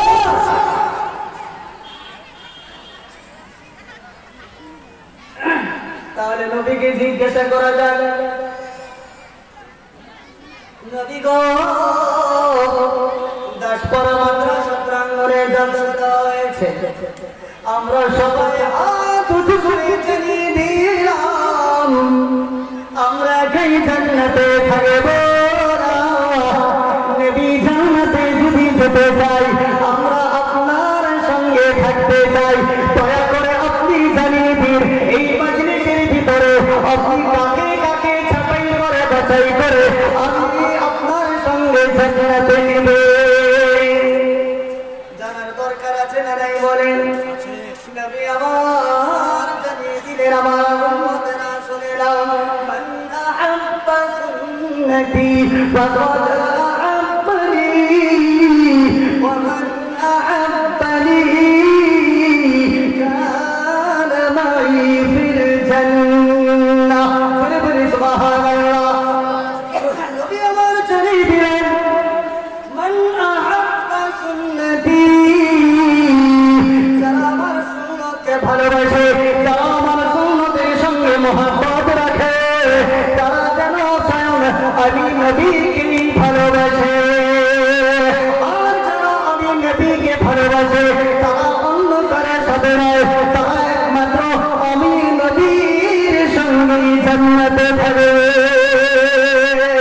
বলি সুবহানাল্লাহ, আর তোরা বলি সুবহানাল্লাহ। এবার ধ্যানটা যেন আলাদা না হয়। এবার অনেকে উঠে যাওয়ার চেষ্টা করবে আমার মনে হয়, কারণ কি জানেন, শয়তান সব সহ্য করে, শয়তান আপন সন্তান জান্নাতে যাবে, শয়তান এটা সহ্য করতে পারে না। কারণ জ্বলন্ত প্রমাণ দেখবেন শুরু থেকে পর্যন্ত অনেকে সুন্দরভাবে বসেছিল।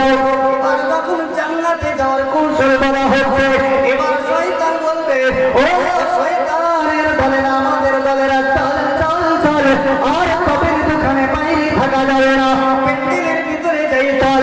যাদের ইমানটা কচুর পাতার পানির মতো টলমল করে, তাদের কানটা ধরে মজমা থেকে ভাগিয়ে দেবে।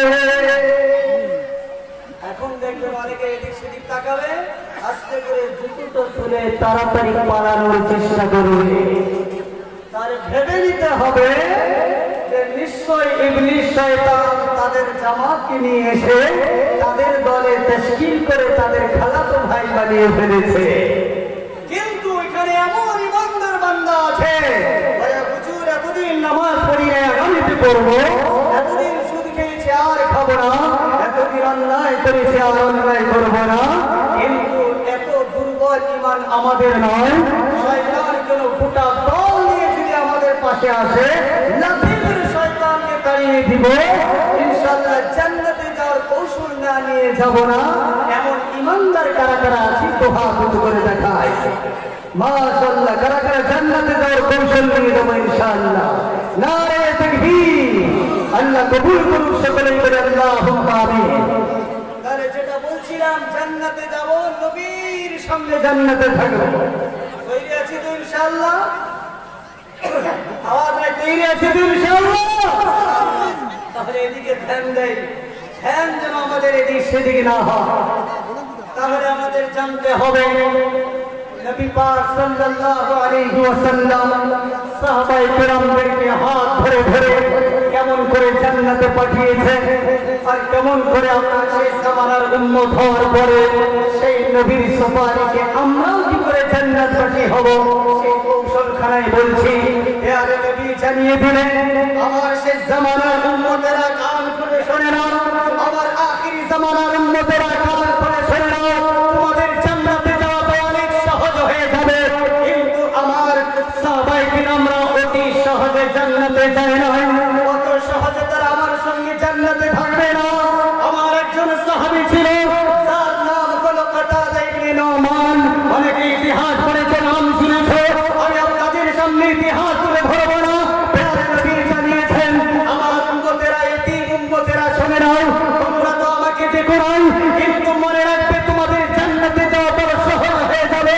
কিন্তু আমার সাহাবায়ে কিরামরা আমি নবীর সঙ্গে জান্নাতে অত সহজে যান নাই আমার একজন সাহাবী ছিলেন কাতাদা ইবনে নুমান আমি নবীর সঙ্গে জান্নাতে যাওয়ার জন্য আমার বডিগার্ড হয়ে সামনে দাঁড়িয়েছিলেন ঈমানের দলেরা তীর মেরেছে আর বেঈমানদের দলের তীর এসে কাতাদা ইবনে নুমানের চোখের ভিতরে ছাপ করে ঢুকে পড়েছে আর করে চিৎকার মেরেছে নবী আমার সাহাবায়ে কিরামদেরকে ডাক দিয়ে বললেন যাও আমার কাতাদাকে একটু ডাক দাও কাতাদা ইবনে নুমানকে ডাক দাও হলো কাতাদা ইবনে নুমান নিজের হাতের তলায় চোখের মণিটা ছিটকে এসে পড়ে আছে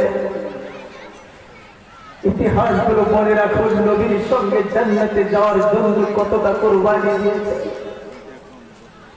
আল্লাহর নবী বললেন কাতাদা ইবনে নুমান তোমরা আমাকে এত ভালোবাসো এত মহব্বত করো নিজের চক্ষুটা শহীদ করে দিলে আজকে মশা যদি ঢুকে যায় বালু যদি ঢুকে যায় চোখের ভিতরে ঢুলতে ঢুলতে বাইক চালাতে চালাতে মশার পানি যদি লেগে যায় চোখ দিয়ে ঝরঝর করে পানি পড়ে নবীর মহব্বতের পরিবার হয়ে দাঁড়িয়েছে বেঈমানের দলেরা তীর মেরেছে ছাপ করে চোখের ভিতরে ঢুকে গেছে আর তীরটা যখন টান দিয়েছে যখন দেখছে তীরটা শুধু ঝুলছে আমি বডিগার্ড হতে অসুবিধা হচ্ছে বলছে দাঁড়া তীর তোর জন্য আমি নবীর বডিগার্ড হতে অসুবিধা হচ্ছে এই বলে তীরটা যে টান মেরে দিয়েছে ছিটকে এসে কালো মণিটা নিচের হাতের তলায় পড়ে গেছে প্যারে নবী ওই মণিটা বিসমিল্লাহ বলে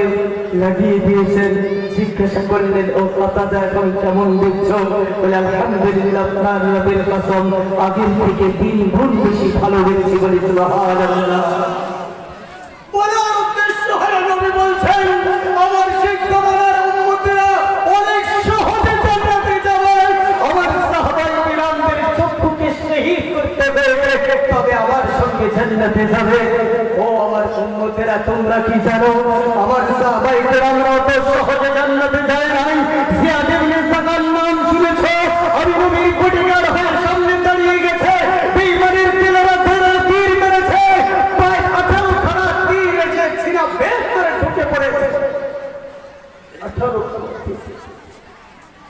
22 খানা তলোয়ারের আঘাত দিয়েছে সব সহ্য করেছে নবী বলছেন ও আমার শেষ জামানার উম্মতেরা শুনে রেখে দাও আমার সাহাবীরা ইসলামকে টিকিয়ে রাখার জন্য এতটা মেহনত করেছে আমি ইসলামকে টিকিয়ে রাখার জন্য তাদেরকে যখন দিন ধ্বংসের অবধির দায়িত্ব দিয়েছিলাম পতাকা নিয়ে ময়দানে নামিয়ে পড়েছে তারা বুঝতে পেরেছে এই পতাকা যদি একবার মাটিতে পড়ে তাহলে ইসলাম পরাজিত হয়ে যাবে কিন্তু ইসলামকে টিকিয়ে রাখতে হবে ইতিহাস সাক্ষী আছে মনে রাখবেন যখন সাহাবায়ে কিরামগণ ইসলামের পতাকা নিয়ে ঘোড়ার পৃষ্ঠে চড়ে বেঈমানদের দলের মোকাবেলায় ছাপিয়ে পড়েছে বেঈমানের দলেরা দৌড়ে এসে লম্বা ইতিহাস আমি সংক্ষেপ করে দিলাম ডান হাতে বুক মেরে দিয়েছে ইসলামের পতাকাটা বাম হাতে ঠেলে দিয়েছে আর ঠেলে দেওয়ার সাথে সাথে বেঈমানের দলেরা বাম হাতে বুক মেরে দিয়েছে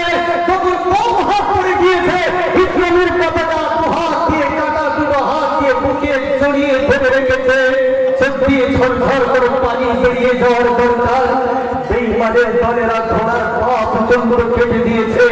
অবশেষে বলছে তারা মুহাম্মদকে ছাড়বি না, ইসলামের পতাকা মাটিতে ফেলবি না। তারা বেঈমানের দলেরা তলোয়ার দিয়ে দৌড়ে এসে ঘেরাও করে এনে পা দুটো টুকরো টুকরো করে দিয়েছে, গলা থেকে মাথাটা আলাদা করে দিয়েছে। আরেকজন সাহাবী মনে করেছেন দূর থেকে সর্বনাশ, এই সাহাবী তো আর দাঁড়ানো দেখা যাচ্ছে না, মনে হয় সে শহীদ হয়ে গেছে। আর ইসলামের পতাকা মনে হয় মাটিতে গেড়ে দিয়েছে। বেঈমানের দলেরা ইসলামের পতাকা হাওয়াতে উড়ছে। সাহাবায়ে কেরাম দৌড়াচ্ছেন চোখের পানি ছেড়ে দিয়ে, দৌড়াতে দৌড়াতে গিয়ে দেখে না, ইসলামের পতাকা মাটিতে নয়, মাটিতে নয়। ইসলামের পতাকা খালি কাটা মাথাটা আলাদা হয়ে আছে, কাটা মাথাটা আলাদা হয়ে আছে, হাত আলাদা পড়ে আছে। আল্লাহর নবীর সাহাবী কাটা মাথা আলাদা পড়ে আছে, আর দাঁত দিয়ে কামড়িয়ে ধরে ইসলামের পতাকা উঁচু করে ধরে রেখেছে। বলে সুবহানাল্লাহ, আর জোরে বলে সুবহানাল্লাহ। সাহাবায়ে কেরাম সালাম দিয়ে জানিয়েছে, ও ভাই আল্লাহর নবীকে জানিয়ে দিন আমার সালাম দিয়ে, যতক্ষণ আমি এখন জান্নাতে খুশবু আমার নাকে আসতেছে আর মনে হয় বলবোলা, জানিয়ে দিন আমার সালাম দিয়ে। যতক্ষণ নিঃশ্বাস ছিল গলাটা আলাদা করে দিয়েছে, তারপরে ইসলামের পতাকা মাটিতে পড়তে দেই নাই। বলি সুবহানাল্লাহ, আর জোরে বলি সুবহানাল্লাহ। এবার পাঁচবার মানুষেরা মায়া বলবে তাদের সামনে তো নবী ছিল, যার কারণে নবীর প্রতিবাদের জন্য তারা বড় করতাল কেটে দিয়েছে, সিরাতে 18টা তীর দিয়েছে, চক্ষুকে শহীদ করে দিয়েছে। আমাদের সামনে তো নবী নেই, আজকে আমাদের সামনেও নবী যদি থাকতো আমরাও টুকরো টুকরো হয়ে যেতাম, জীবন দিয়ে আমরাও নবীকে ভালোবাসতাম। জোরসে বলেন, হাত উঁচু করে বাঁচতাম কিনা বলেন? নবীকে প্রাণ ভরে নবী যদি বেঁচে থাকতেন বাঁচতাম কিনা বলেন? হাত নামান। নবী আমার বলছেন, আমাদের প্রশ্ন হলো নবী তো বেঁচে নেই, তাহলে আমরা কি করে নবীর বডিগার্ড হয়ে জান্নাতে যাব? নবী জানিয়েছেন, আমার উম্মতেরা মনে রেখে দাও, আমি চলে গিয়েছি তা কি হয়েছে? আমার সুন্নতের কারখানা মাদ্রাসা তোমাদের সামনে রেখে এসেছি, আমার ঘরকে রেখে এসেছি, আমার সুন্নতের কারখানা মাদ্রাসাকে রেখে এসেছি। আমি তো হাদিসে বলে দিয়েছি, আমার সুন্নতকে যে মহব্বত করবে, আমার সুন্নতের কারখানা আমার ঘরের যে বডিগার্ড হবে, ফাকাত আহাব্বানি, সে যেন স্বয়ং আমাকেই মহব্বত করলো। সাহাবারা যেমন আমার মহব্বত করে চক্ষু শহীদ করেছে, আমাকে ভালোবেসে বরদানকে আলাদা করেছে, আমি নবী জানিয়ে এসেছি তোমাদেরকে, মান আহাব্বা সুন্নতি, যারা আমার সুন্নতের কারখানা আমার সুন্নতকে ভালোবাসবে, ফাকাত আহাব্বানি, তারা যেন অমনি আমাকে ভালোবাসলো। আর যারা আমাকে ভালোবাসবে তারা আমার সঙ্গেই জান্নাতে থাকবে। ওই গলা কাটা চক্ষু শহীদ করেছে ওরা, ওই সাহাবীদের সঙ্গে এই উম্মতেরাও জান্নাতে থাকবে। বলে সুবহানাল্লাহ। আর যারা বলি না আমি থাকবে, তাই আমি দেখতে চাই নবীর মহব্বতকে নিয়ে নবীর বডিগার্ড হয়ে এই সাহাবীদের সকল 18টা তীর নিয়ে নবীর সঙ্গে জান্নাতে থাকবে। আল্লাহ নবীর সাহাবী হাত কেটে দিয়েছে, পা কেটে দিয়েছে, দাঁত দিয়ে কামড়িয়ে ধরে নবীর বডিগার্ড হয়ে গেছে। আজকে কোন এমন মানুষ আছে, আমি ফারা মজলিসের ভিতরে, আমি গোলাম মুস্তফা মুসাফির অবস্থায় আছি, এতগুলো মানুষের ভিতরে একজন ইসলামের সৈনিক, একজন নবীর প্রেমিক, একজন নবীর ঘর নবীর কারখানার বডিগার্ড হয়ে জান্নাতের সঙ্গে আল্লাহর নবীর সঙ্গে জান্নাতে থাকতে চান, একজন মানুষকে, একজন ভাগ্যবানকে কোথায় লুকিয়ে আছেন আমি মুসাফির হয়ে ফেরাতে দেখতে চাই। আমি একটা মানুষ আমি দেখতে চাই নবীর ভালোবাসা, কোরআনের হিফাজতের জন্য, কোরআনের রক্ষার জন্য, নবীর সুন্নতের বডিগার্ড হওয়ার জন্য। আজকের মজলিসে প্রথম নম্বর দাতা, প্রথম নম্বর ভাগ্যবান, মাত্র 30,000 একটা মানুষকে চোখের পানি ছেড়ে দিয়ে আমি দেখতে চাই মাত্র 30,000 একজন আল্লাহর ওলি কে আছেন, একজন আল্লাহর প্রেমিক বান্দা কে আছেন, একজন মানুষ সুন্নতের